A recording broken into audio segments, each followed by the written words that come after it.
So first కూలీ story పరంగా అంత స్ట్రాంగ్ ఏమీ కాదు. బట్ ఆ క్యారెక్టర్స్‌ని పర్ఫెక్ట్ వేలో యూజ్ చేసుకొని ఉంటే బాగుండేది అనిపించింది. అండ్ ఫస్ట్ హాఫ్ అంతా కూడా వెరీ ఫ్లాట్ నరేషన్. సెకండ్ హాఫ్‌లో ఎలివేషన్స్ ఉన్నప్పటికీ అలా ఫ్లాట్‌గానే వెళ్తూ ఉంటది. అండ్ మెయిన్ డిసప్పాయింటింగ్ థింగ్ ఏదైనా ఉందంటే నాగార్జున గారు విలన్ రోల్ చేయడానికి ఎలా ఒప్పుకున్నారో ఏమో! ఆయన 7 నరేషన్స్ తీసుకున్నారంటేనే అర్థమైంది మేబీ స్టోరీకి సరిగ్గా కనెక్ట్ అవ్వలేదేమో అని. చాలా ఫోర్స్‌ఫుల్‌గా చేసినట్టు అనిపించింది. అండ్ కింగ్‌ని మూవీలో చాలా సింపుల్‌గా చంపేశారు. అంటే కొంచెం కాంప్లికేషన్స్‌తో కూడిన సీన్ ఉంటే బాగుండేది అనిపించింది. అండ్ అమీర్ ఖాన్ క్యామియోని ఒక జోకర్‌లా వాడేసుకున్నారు. అండ్ ఇంకొకటేంటంటే నాగార్జున గారు, రజనీకాంత్ గారు ఇద్దరు బిగ్ స్టార్స్. వాళ్ళిద్దరు ఫైట్ చేసుకునేటప్పుడు ఒక ఐకానిక్ బీజీఎం కూడా పడలేదు. అంటే ఒకటే బీజీఎం రిపీట్‌లో ప్లే అవుతూ ఉంటది. అండ్ ట్రైలర్‌లో ఒక వాచ్ ఫైట్ ఉంటది చూసారా? అది మూవీలో ఎక్కడా ఉండదు. దాని మీద కూడా ఎక్స్‌పెక్టేషన్స్ ఉండేవి. అండ్ ఇంకొకటేంటంటే సత్యరాజ్ గారు 30 ఇయర్స్ బ్యాక్ ఒక కూలీగా ఎలా ఉండేవారు తెలీదు. అయినా ఒక కూలీకి క్రిమిషన్ చైర్ తయారు చేయగలిగే అంత సైన్స్ మీద నాలెడ్జ్ ఎక్కడిది? దాని మీద కూడా జస్టిఫికేషన్ ఇవ్వలేదు. హైలైట్స్ ఏమైనా ఉన్నాయంటే అది Shobhan performance, Shruti Haasan acting and Rajinikanth గారి వింటేజ్ లుక్స్ ఫ్లాష్ బ్యాక్‌లో వచ్చేవి. Also swag and title card మీద కాన్సంట్రేట్ చేశారు. అంతే ఇంకా లోకి మార్క్ ఎక్కడా కనిపించలేదు. మూవీ చూసాక నాకేమనిపించిందంటే some big stars in Tamil industry forced Lokesh Kanagaraj to do a film with Rajinikanth గారు to get into 1000 CR club అని అనిపించింది.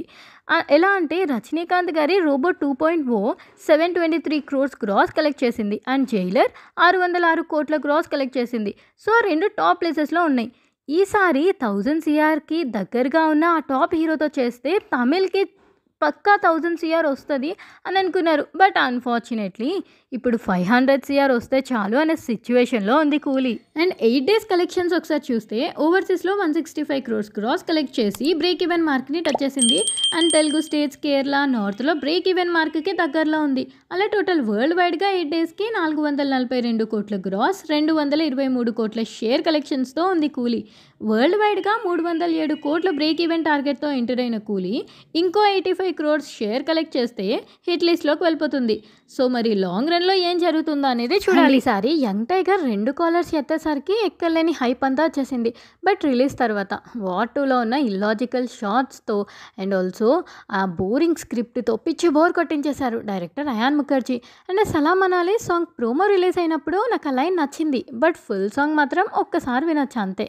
అండ్ ఇంకా 2010లో రిలీజ్ అయిన యంగ్ టైగర్ బృందావనం గుర్తుందా? ఎంత బాగుంటుంది. One of my favourite film అదైతే. ఆ తర్వాత బ్యాక్ టు బ్యాక్ 6 ఫ్లాప్స్ వచ్చాయనుకోండి. మళ్ళీ టెంపర్‌తో ఫామ్‌లోకి వచ్చేశారు. అలా Nannaku Prematho, Janata garage, Jai Lava Kusa, Aravinda Sametha Veera Raghava, triple R, దేవరాతో బ్యాక్ టు బ్యాక్ డబల్ హిట్స్‌తో ఉన్న టైంలో హిందీ డైరెక్టర్‌ని నమ్ముకుని బాలీవుడ్ ఎంట్రీ ఇచ్చారు వార్ 2తో. ఏమైంది? తెలుగు రైట్స్‌ని 80 క్రోర్స్‌కి సేల్ చేస్తే 41 క్రోర్స్ మాత్రమే వచ్చింది.